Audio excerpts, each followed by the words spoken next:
little burble from the exhaust and overrun.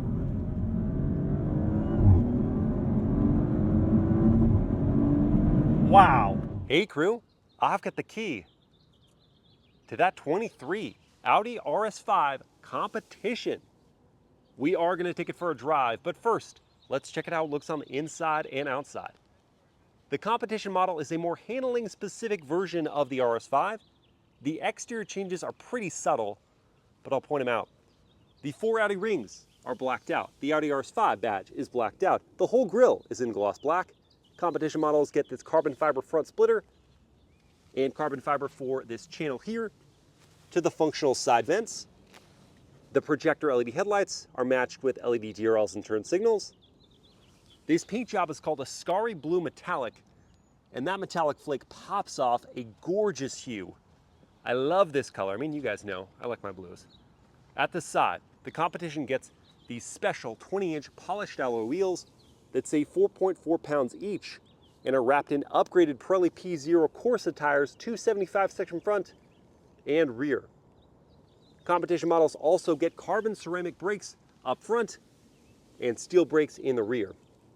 There's gloss black for this rocker piece, carbon fiber for the mirror caps, more gloss black for the window trim. Stepping back to look at the profile, the Competition has been lowered by 0.4 of an inch compared to the standard RS5, and you can manually lower it another 0.4 of an inch with the provided tool.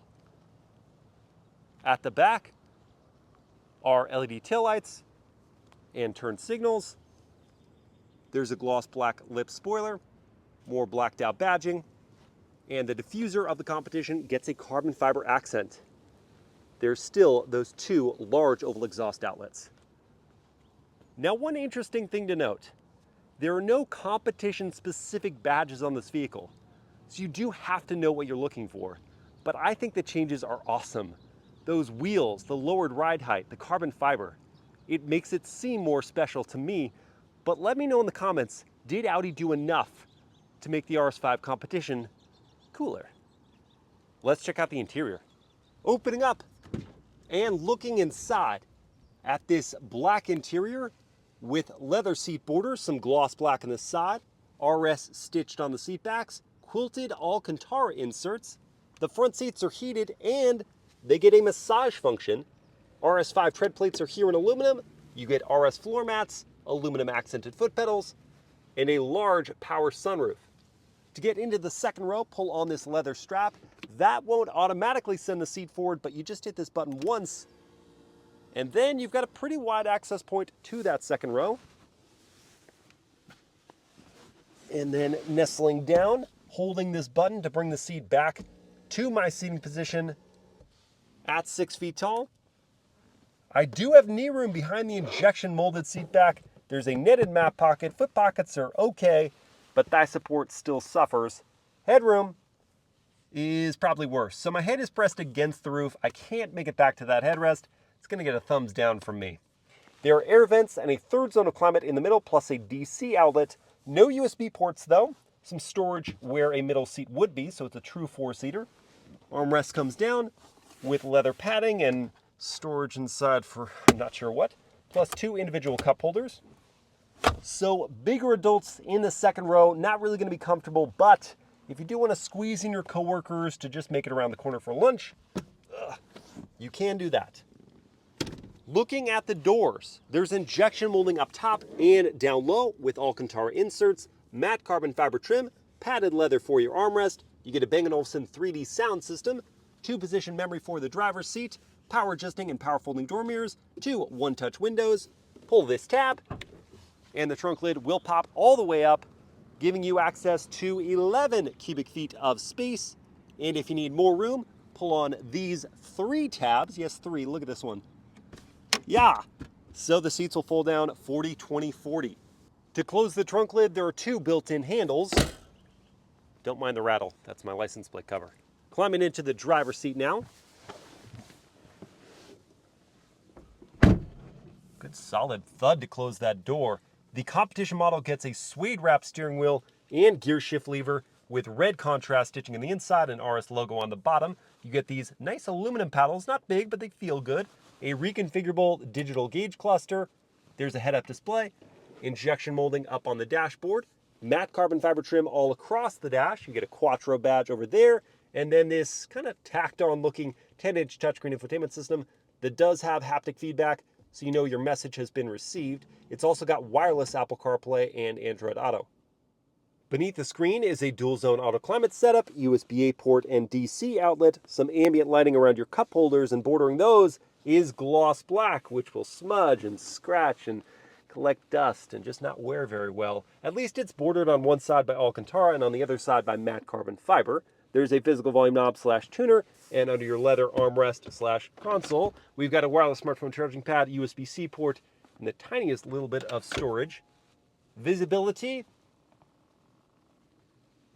is good, and you get standard blind spot monitoring with rear cross traffic. This cabin is appropriately luxurious with nice sporty touches like the Alcantara and matte carbon fiber to kind of set the mood for fun driving. So let's go do that.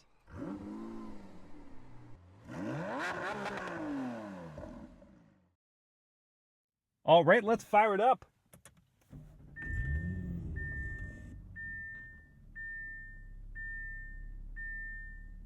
Nice rumble from that twin turbo V6. I've got my seatbelt presented by this fancy little arm here. And there it goes.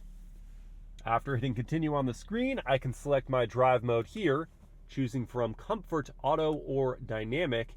And as we get down to dynamic, you can hear the deepening of that rumble. You also have 2 RS modes that are customizable and activated by this RS button on the wheel. Let's begin in the auto mode, sort of a daily driver mode. And then to go into reverse, we click in and up on the gear selector. That brings up a high-resolution camera system. We got your bird's eye view off to the right. You've got a parking assist feature for parallel or perpendicular parking, and lots of different angles to choose from here, all of which are quite helpful. So let's start with a wide-angle rear view, and back on out.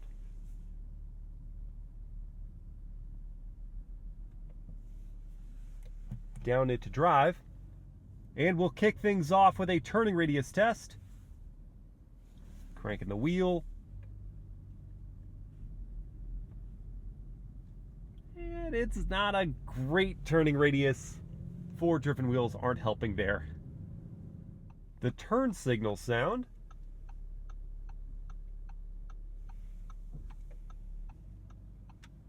not bothersome at all. And the world famous horn test is loud. That sounds louder than I think normally in an RS5 because they removed some sound deadening from the firewall where I'm pretty sure they placed that horn. Moving on to the powertrain now. The RS5 Competition uses the same 2.9 liter twin turbocharged V6 as the standard RS5, making the same power, 444 horsepower and 443 pound-feet of torque. That's routed through an 8-speed torque converter automatic and sent to all 4 tires. Like in the standard RS5, that's plenty of power. The carbon ceramic brakes are easy to modulate, come up to a smooth stop. Getting off the line, in the auto mode, it's a smooth endeavor. The boost builds nice and early. So the power delivery is linear. You can easily work your way up to speed. And so if the RS5 Competition is making the same power as the standard RS5, where's the competition of the name coming from? Well, that is from the fully adjustable coilover suspension system, which, as we've just experienced there, in this street factory preset, Audi will give you 2 factory presets, one for street and one for track. In this configuration, the ride is definitely firmer than the adaptive damper setup in the regular RS5, but the impacts are not punishing. They're not these harsh blows to your back or bottom. And you can configure the suspension for low speed compression, high speed compression, and rebound. Low speed compression meaning when you're moving side to side in a corner, as an example. High speed compression when you're hitting a bump at some higher velocity. And the rebound meaning how quickly those dampers will return to the neutral position after a compression event. You can dial up the needle virtually. Of course, you have to manually go out and adjust all those things. You can virtually dial up the needle and all those things to be very, very stiff for track duty. This suspension is really what you'd use in a track car, but you can also scale it back as we have it here so that the ride is really compliant. And I for one, really appreciate the added firmness of the ride for the competition model, because I feel like that's why you bought the car. You wanted something that felt a little more connected to what was going on the road. And that's what you get here, but you don't have to sacrifice daily comfort. And as the speeds build,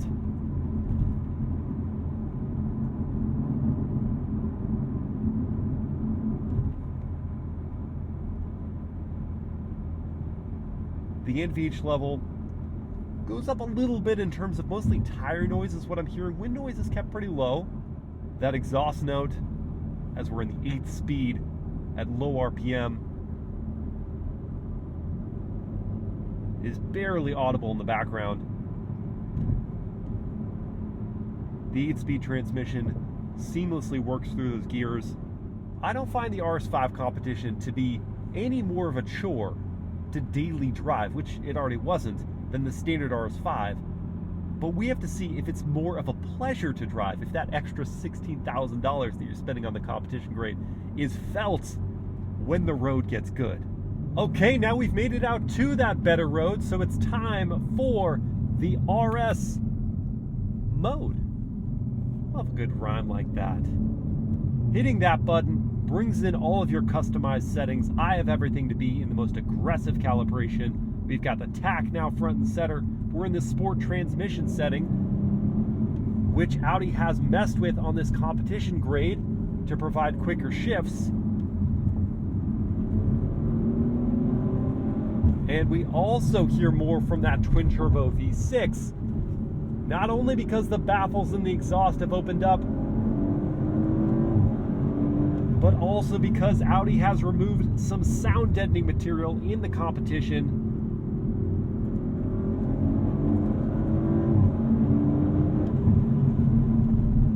And so while the noise isn't fully immersive,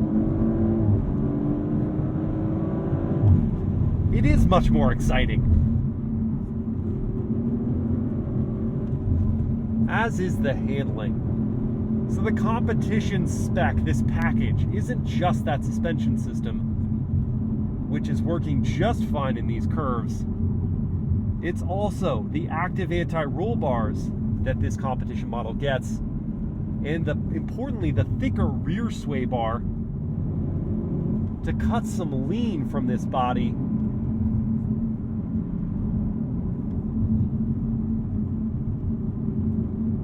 And the weight savings don't stop with the sound deadening. There's a total of 35 pounds that have been shaved, which is not a ton, but where they took it from is important because, as I mentioned, those wheels are lighter.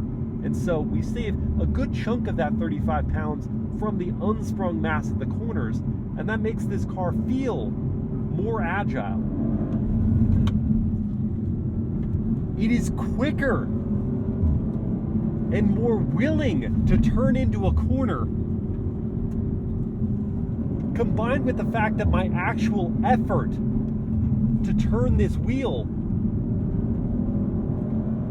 isn't as much as the variable ratio rack you get in the standard RS5, because the competition model gets a closer fixed ratio of 13:1. The actual feel and feedback from the steering, it's a bit light on center, but it builds in resistance in a communicative way through a corner.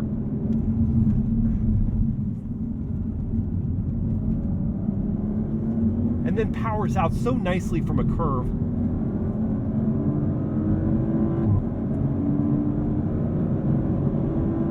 and just pours on the straight line speed. I know some of you might be bummed that they didn't improve the power compared to the regular RS5, but 444 horses delivered through this quattro all-wheel drive system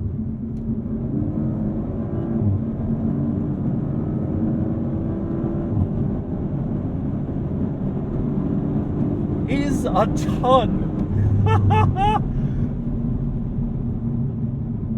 Missile. This thing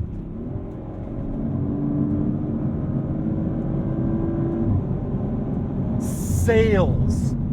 And I do want to try out manual mode, because I know in the standard RS5, if you're in manual mode and you go all the way to red line, it'll force an upshift, which is just not fun. But in the competition, it's not supposed to.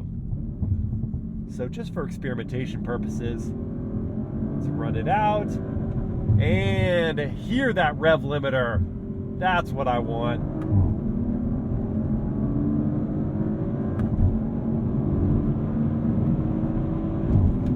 Now the upshifts aren't exceedingly quick.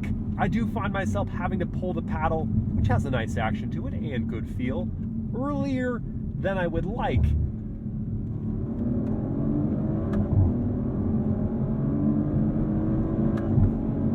But you can train your brain to do it. Now, if you're anything like me, what you want to know, perhaps most of all, is whether this RS5 Competition has the propensity for understeer, because the standard RS5 certainly does. I'm pleased to report that as far as I can tell, on a canyon road,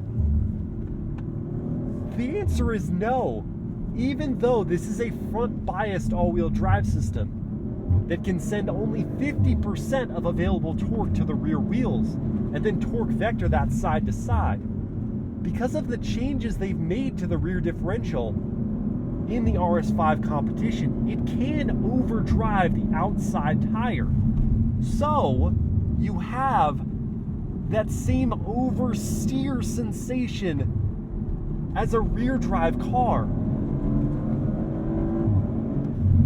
And if as a driver you do things like trail brake a little bit, put some of the weight on the nose, it'll bring the back end around. The only asterisk I'll put on that statement is that on a track where the speeds are higher, the driving experience might be different. It might understeer with its 57% of its weight on the front axle.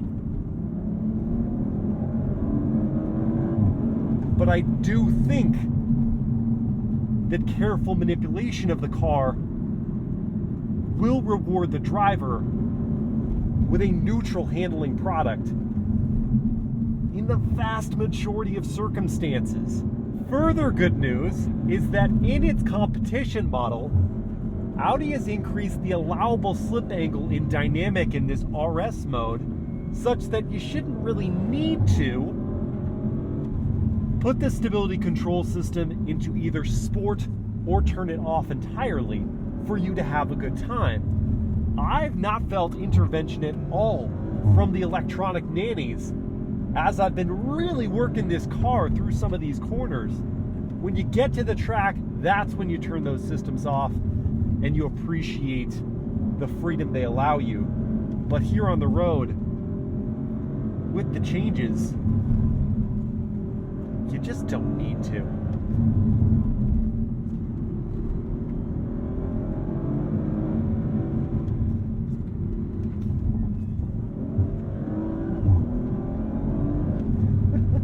A little burble from the exhaust and overrun.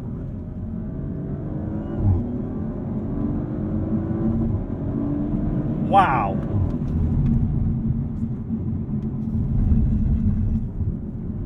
This is a hot product.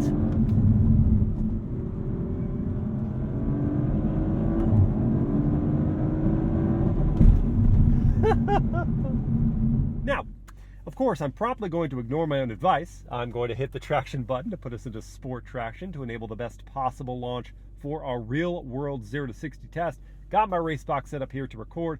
Foot pinned on the brake while pinning the throttle to build up the boost. Let go of the brake. The floor man can't handle the G-force. And we got to 60 in 3.57 seconds. Now that run to 60 was notable for a few different reasons. One, it's actually a little quicker than Audi's own estimate of 3.6 seconds for the competition model, which itself is a 1/10 of a second quicker than the standard RS5, despite the fact that this car only shaves 35 pounds and doesn't make any more power. It also was, in my experience, I did that run 5 times. It was incredibly consistent. I was within a couple hundredths of a second every single time. My quickest run being 3.54 seconds. And then the third reason for me is that it was complemented by these insanely powerful carbon ceramic brakes, which I've yet to mention, but have stood out to me during this drive for not only their power, but the initial bite and the consistency of the stops. They're perfectly matched to the performance potential of the RS5 Competition. And that will lead me to my MilesPerHr word of the day, which for this RS5 Competition is palpable, meaning tangible or perceptive.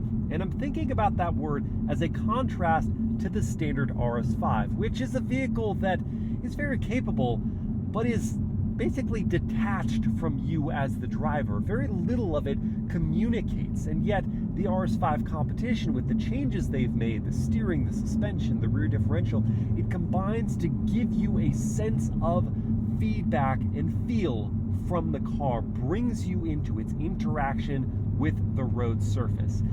It stops short of being visceral, like I would characterize my CT5e Blackwing, but it's so much better that my enjoyment level raises significantly compared to the standard RS5. Pricing and competition are just ahead, but first, let's go over the top speed and fuel economy. The RS5 Comp's top speed is 180 miles per hour, which is a whopping 6. I feel like that's how you have to say it. Miles per hour faster than the regular RS5, and the fuel economy is 18 mpg in the city, 26 on the highway, and 21 combined. The starting figure for the regular RS5 is around $79,000, and if you want the competition spec, then I incorrectly stated earlier it was $16,000. It's not. It's $14,600 more, bringing the total up to $93,600. Now, whether it's a $14,600 package or a $16,000 package, either way, it's still a lot of money. And if you didn't want to spend all $93,600 on this, what else might you consider? Well, for quite a bit less money, there's the BMW M4 Competition X-Drive. It starts around $82,000. It makes more power, 503 horses, gets to 60 in 3.5 seconds. Has the top speed tying this. It's 180 miles per hour. Fuel economy of 19 combined. And then, at least for this model year, not sure how much I'll appreciate the next version of this car, but for right now, there's the twin-turbo V8 powered Mercedes-AMG C63S Coupe that starts at $83,000, makes the same 503 horsepower as the M4 Comp, gets to 60 in 3.8 seconds, has a top speed of 180, fuel economy of 19 combined. And then there's also, if you want something more practical with 4 doors, you've got the Alfa Romeo Giulia Quadrifoglio that starts around the same price, has 505 horsepower at its disposal, gets to 60 in 3.6 seconds, has a top speed of 191 miles per hour while getting fuel economy of 20 combined. And I'm not even going to beat around the bush on this one. While you could still buy it, if you could still find it, my number one pick would be the Mercedes-AMG C63S Coupe. Twin turbo V8 power. It's a bullet in a straight line. It sounds incredible. It may not be quite as good in the corners as the M4 Competition, but it can definitely hang. And in contrast to what we're probably going to see from Mercedes-AMG in the years ahead, it's going to feel very unique and special. Taking that one out, after that, where does the RS5 Comp kind of fall in the pecking order. The changes to this vehicle, I don't want to understate this, are substantial. It's the steering, it's the suspension, it's the braking, it's the rear differential, it's the gearbox tweaks. They all come together to make for something that I would want to own and drive. And that's not something I would say about the regular RS5, though it's cheaper to start than the other vehicles I mentioned, the regular RS5 meaning. It wouldn't be something I would ever really consider. But this, despite it being more expensive, is something I would consider. But the M4 Competition is there. Though this looks better than any of the vehicles I mentioned on the exterior, and I do think the lowered ride height and those wheels and the carbon fiber do make a big difference, though it looks the best, and though this interior is perfectly pleasant and has sporty touches with the carbon fiber and the ride is nice, it's a lot of money when the M4 Competition brings you a more rewarding driving experience, more power, that rear biased all-wheel drive system that makes it more playful. So I think that it's a little too much money for the other vehicles out there. Go get yourself a C63 AMG S Coupe while you still can. That's my verdict. And I think that the RS5 Competition is the best driving RS5 I've ever driven by a long shot. I hope you guys have enjoyed this video. Let me know in the comments which you would choose, RS5 Comp, M4 Comp, Alfa Romeo Giulia Quad, or that Mercedes AMG C63 S Coupe. If you like this video, please like, comment, and share it. Subscribe to the channel.